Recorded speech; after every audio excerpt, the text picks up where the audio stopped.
Hi and welcome to my first essential oil study session.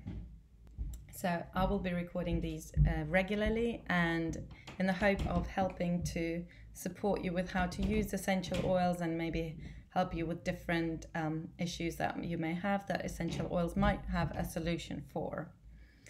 But today I wanted to start with the most basic, simple and most important thing to do with essential oils, and that is their purity. So this is where doTERRA really stand out in the market. Why is this important? Well, it's not something I ever thought about before. Like many people probably, I would go and buy an essential oil from a shop down the road, bring it home, put it in my diffuser. I didn't tend to put it on my skin because I didn't know you could. I would put it in the diffuser and inhale the oil, and that was about it. And I never really questioned that it wouldn't be essential oil because it said so on the bottle. However, unfortunately, most of the oils out there are not pure. The industry is not regulated, therefore anyone can put anything into this bottle and say pure essential oil, and no one's going to bat an eyelid, no one's going to question that. So that is a huge problem. And why is this a problem? Because we don't know what we're buying and we don't know what we're using. The way that, I guess, the most important thing that I've learned recently through reading a book called Secret of Scent. It's by a man who's passionate about the perfume industry. So we're used to perfumes, right? They're chemistry. They're not necessarily dangerous. What is in those bottles isn't necessarily going to cause you harm, but it's not an essential oil. Therefore, it can't be used as an essential oil. So it's like, I don't know, putting shampoo in toothpaste tube and calling it the same thing. It's not going to do the same thing, right? And it won't taste very nice. So this man who is very passionate about the perfume industry discusses how these perfumes are structured, how it's a chain of molecules to create the chemical that smells like something, and how you can recreate scents in a lab, and how amazing that is, which it is. But nature has its own pure thing already. So if you're buying a perfume, it's fine. You're not gonna try and put it in your mouth and drink it in your smoothie. But if you're buying an essential oil, you need to know that it is an essential oil. Because whatever we put on our skin ends up in a bloodstream. Whatever cream, makeup, anything you put on your skin ends up in your bloodstream. If you dye your hair, the dye will end up in your bloodstream. Whatever you clean your house with will end up in your bloodstream, right? And if it's in your bloodstream, it's affecting your cells, it's affecting your hormones, it's affecting how your body functions. And that's why we talk so much about toxins and the danger of toxins and the danger of chemicals around us. It doesn't mean that we're going to just fall over and die because we use them, but we're not really helping ourselves either. We might feel more tired, we might feel not quite as great as we could do. So that's why it's so important what we put, but whether we're buying essential oils or not. So Luca Turin, who wrote the book, he explains this really simply using the example of rose. So doTERRA have this beautiful, oh God, beautiful roll-on rose. And why does it come as a roll-on, not as a bottle? Because it costs that much to create an actual bottle, and it's almost unsustainable to do so. So it takes something like 10,000 roses to make this much oil. That's 5 milliliters.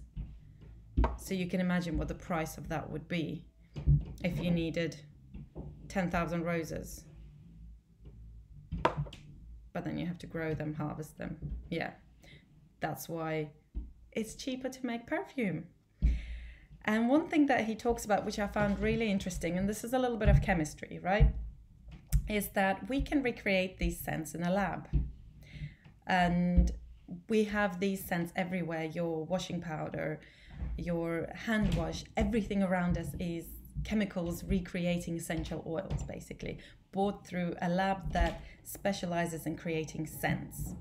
And we use scents everywhere. Baby nappies, everything is scented. Like things that shouldn't be scented are scented these days, right? So he explains the difference. We can recreate the exact same chain of scent of molecules in a lab as is rose, so completely equal, but it's got something called handedness or chirality in chemistry terms, which is really interesting. So it look exactly the same. This is rose and this is the equal of rose. Looks the same.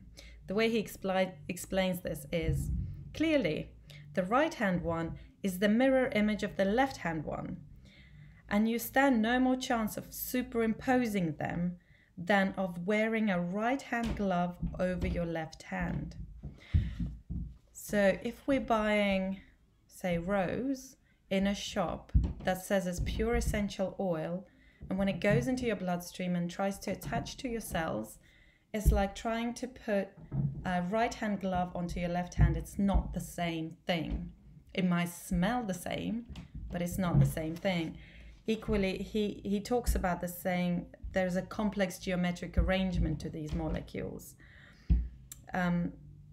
So, for example, rose. So he says, to give a smell of rose, the mirror image is ESOR. The molecule will find it impossible to bind to the same receptors on the cell. Instead, it will bind to OR or ES. And we don't know what impact that has on the body. If it doesn't attach to the thing it's supposed to attach to on the cell to have the impact that rose oil has on our bodies, then we don't know what it's doing. What's it attaching to? What's happening in the body? Whereas rose has been studied, so have many other oils. So when we say an essential oil does X, Y, Z, we say it because it's been studied and we know it through centuries of use. When we say a chemical that smells like rose, we have no idea what it does. So that's why purity is so important.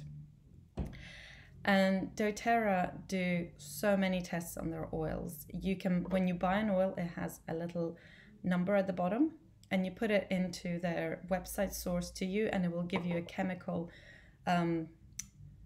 test of the oil. So you will see how much of everything is in there. Not that, to me, it doesn't mean anything, but it's a third party. So they send it off, a third party tests it, and then we know that the oil is pure, which means I can put it in my smoothie, I can put it on my skin, I can put it in my shampoo, I can diffuse it in the room and know that it's supporting the body as opposed to putting more stuff on the body that it then needs to sort of get rid of.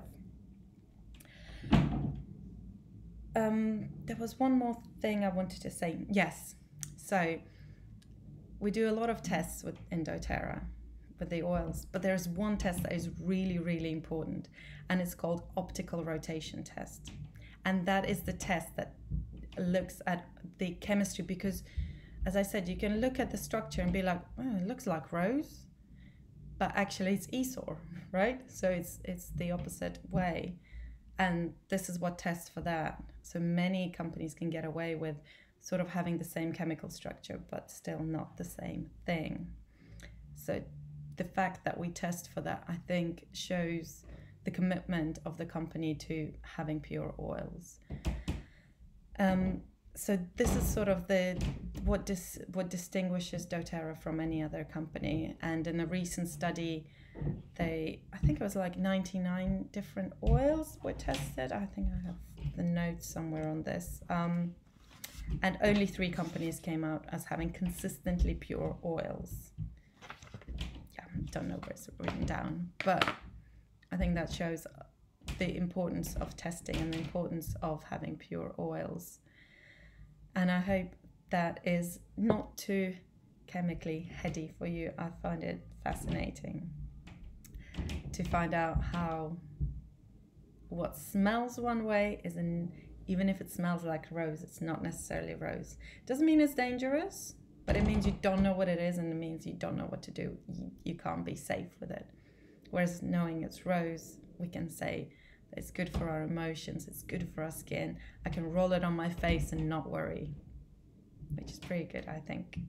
So if you have any questions, and I hope this is clear enough, yeah, let me know.